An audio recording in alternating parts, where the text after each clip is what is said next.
The sky over the village was turning a deep bruised purple. Dark clouds gathered with a silent menace, promising a storm of great fury. Despite the warning signs, Kalen knew he had a duty. His family's firewood was running low, and the cold nights demanded a steady flame. He grabbed his sharp machete, its worn handle familiar in his grip, and slung a sturdy rope over his shoulder.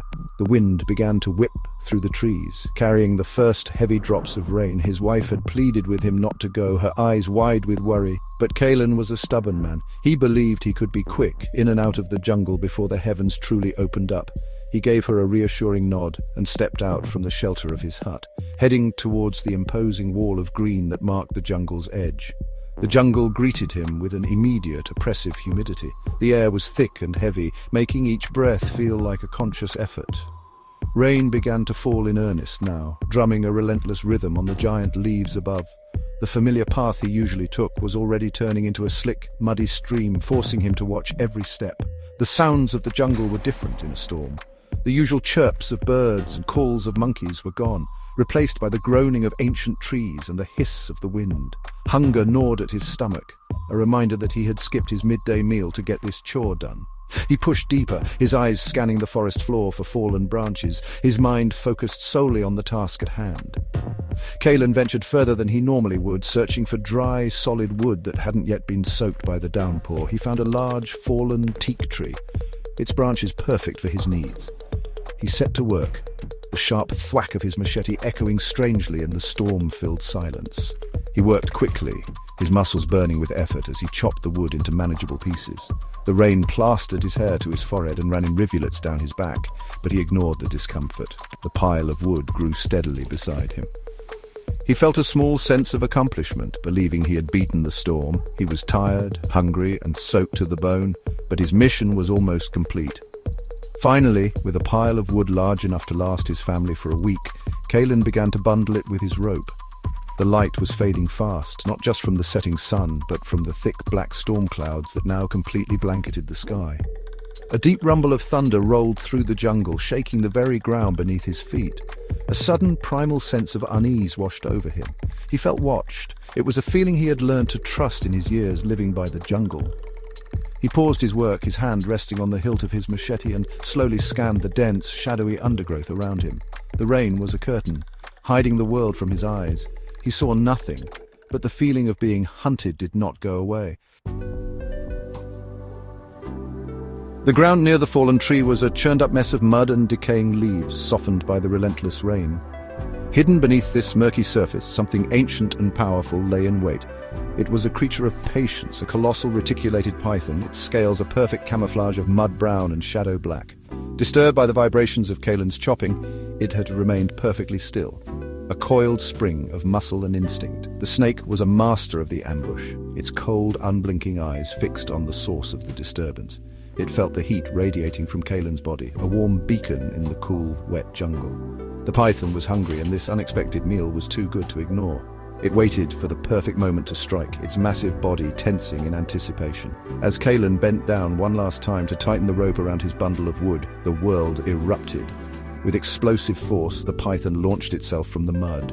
It was not a hiss, but a deep, guttural exhalation of air as its massive head lunged forward. The attack was brutally fast, a blur of motion that Kalen had no time to process. Before he could even raise his machete, the snake's jaws, lined with rows of backward curving teeth, clamped down on his leg. The pain was immediate and searing, a white-hot agony that shot up his entire body. He cried out, a sound of shock and terror that was swallowed by the roar of the thunder. The sheer weight and power of the creature knocked him off his feet, sending him crashing into the mud. The struggle began instantly.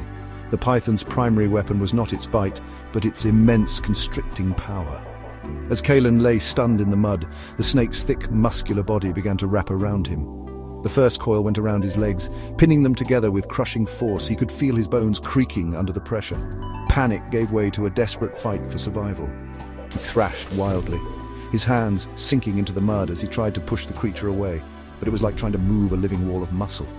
The snake was relentless, its movements fluid and terrifyingly efficient.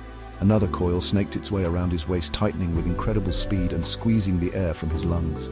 Kalen's vision began to swim. The pressure on his chest was unbearable, each breath a shallow, desperate gasp.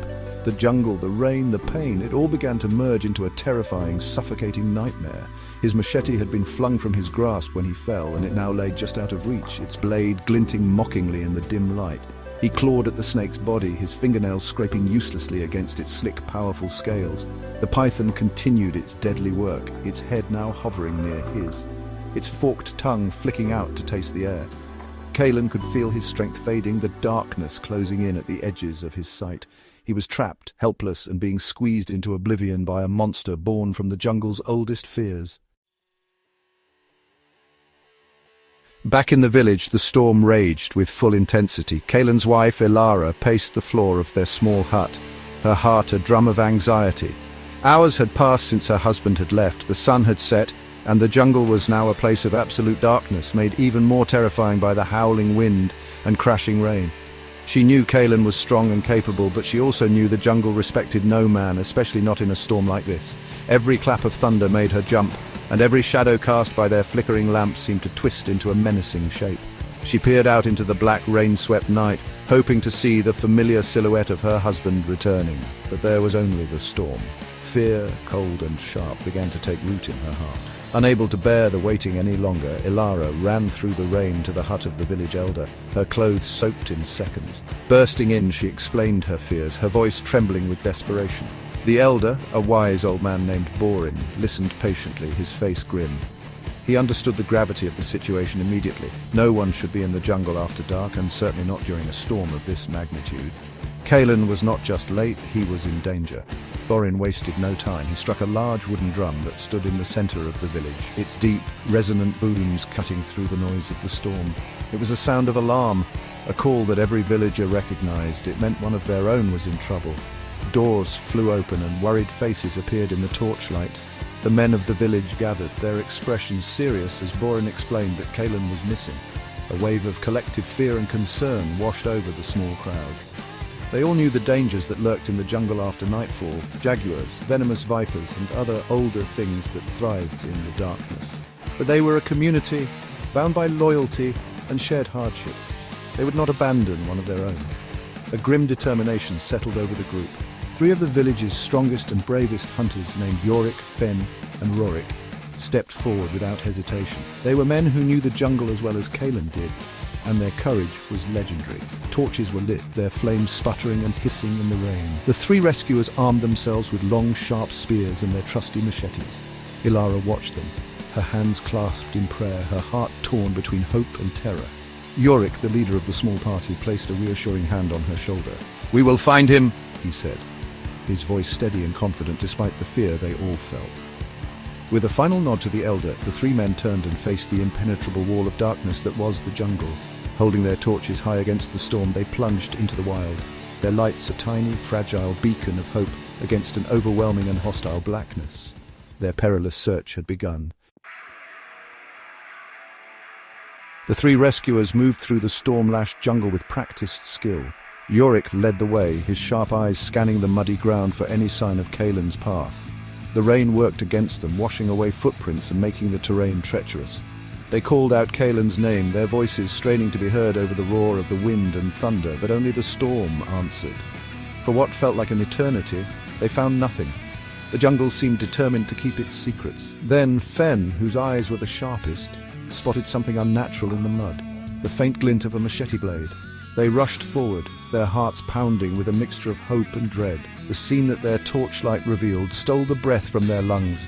There, in a small clearing, was Kalen, his body almost completely enveloped by the coils of a monstrous python. The snake was bigger than any they had ever seen, its girth as thick as a man's thigh.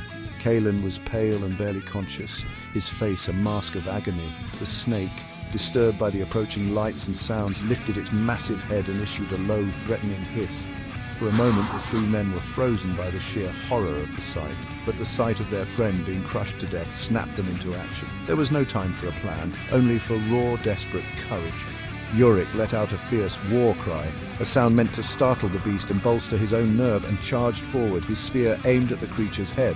The battle was a chaotic explosion of violence. Yorick's spear struck the python near its head, but the tough scales deflected a direct hit, only managing to gash its side. The snake recoiled in pain and fury, its massive body thrashing wildly. It loosened its grip on Kalen slightly to deal with this new threat, giving Kalen a precious chance to gasp for air. Fen and Rorik attacked from the sides, hacking at the snake's thick body with their machetes. The python was a whirlwind of deadly power, lashing out with its tail and striking with its head, forcing the men to dodge and weave. The torchlight cast long, dancing shadows, turning the fight into a terrifying spectacle of man versus beast. The air was filled with the shouts of the men, the furious hissing of the snake, and the relentless drumming of the rain. Slowly, painstakingly, the men's relentless assault began to have an effect. Deep cuts from their machetes weakened the creature, and its movements became slower, more sluggish.